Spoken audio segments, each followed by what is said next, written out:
ہری پور والوں تمہاری زبان پر، مال سیرے والوں تمہاری زبان پر ایک شخص کا نام آتا ہے جو تمہارا رشتہ دار نہیں، تمہاری قوم برادری کا بندہ نہیں، وہ کون ہے؟ حاجی عبد الوہاب صاحب نور اللہ مرقدہ، یہ کون ہے؟ اللہ اکبر، جس کا چہرہ دیکھتے تھے خدا یاد آتا تھا، جس کے بولوں کو سنا کرتے تھے مصطفیٰ یاد آ جایا کرتے تھے۔ قربانیاں۔ مفتی محمد زین العابدین صاحب نور اللہ مرقدہ کہنے لگے حضرت جی کیا بات ہے، نہ آپ دارالعلوم کے فارغ ہو، نہ مدرسہ امینیہ کے فارغ ہو، اللہ والو کیا بات ہے، باہر سے اندر سے جو لوگ آتے ہیں پہلے تیرے قدموں میں آ کے گرتے ہیں، ہم بڑے بڑے شیخ الحدیث ہیں، ہمیں کوئی پوچھتا کوئی نہیں۔ حاجی صاحب ہنس پڑے، کہنے لگے اس کا جواب پھر کبھی دوں گا۔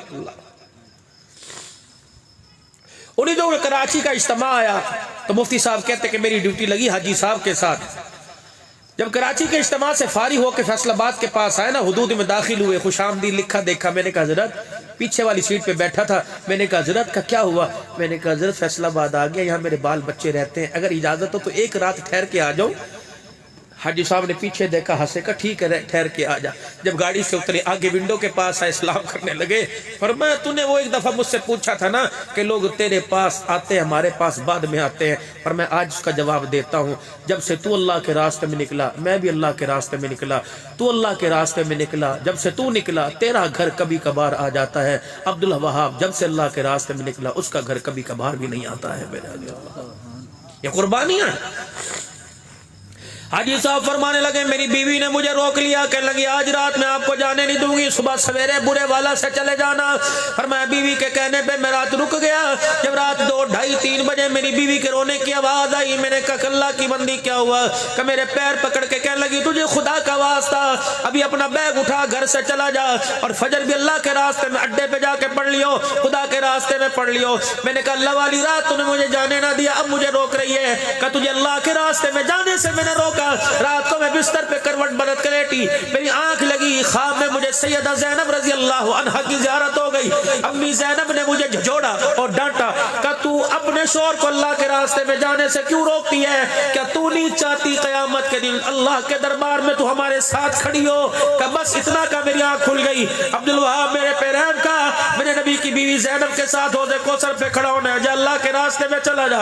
حاجی صاحب منبر پر بات کہتے کہتے خاموش، چشمے کے پیچھے سے ٹپ ٹپ آنسو گرنے لگے۔ پھر صاف کر کے فرمایا تھی بڑی اللہ والی، مرنے کے 10 سال کے بعد میرے خواب میں آئی، اللہ اکبر، جنت کے دروازے پر سبز رنگ کی پوشاک پہن کے کھڑی تھی۔ میں نے کہا کیا ہوا؟ کہ عبدالوہاب آ جا، مزے ہی مزے ہیں۔ میں نے کہا تو آ جا کہ یہاں سے زیادہ مزے ہی آئے۔ میں نے کہا اللہ اکبر، جنت کے اندر ہے کہ وہ تو میں نے بھی دیکھی کوئی نہیں، ابھی تو جنت کے دروازے پہ کھڑی ہوں۔ کہ 10 سال ہو گئے، بتا بتا تجھے کیا ملا؟ کہ گناہ سارے معاف ہو گئے، درجے بلند ہو گئے، جنت الفردوس میں یاقوت کے موتیوں کا محل مل گیا۔ کہ جاتی کیوں نہیں؟ کہ عبدالوہاب تجھے وہ رات یاد ہے نا، تجھے وہ رات یاد ہے جب میں نے تجھے روکا پھر اللہ کے راستے میں بھیجا، اللہ کو یہ جدائی اتنی پسند آئی کہ مرے ہوئے 10 سال ہو گئے، ابھی تک فرشتوں کا مصافحہ ہی ختم نہیں ہوا ہے۔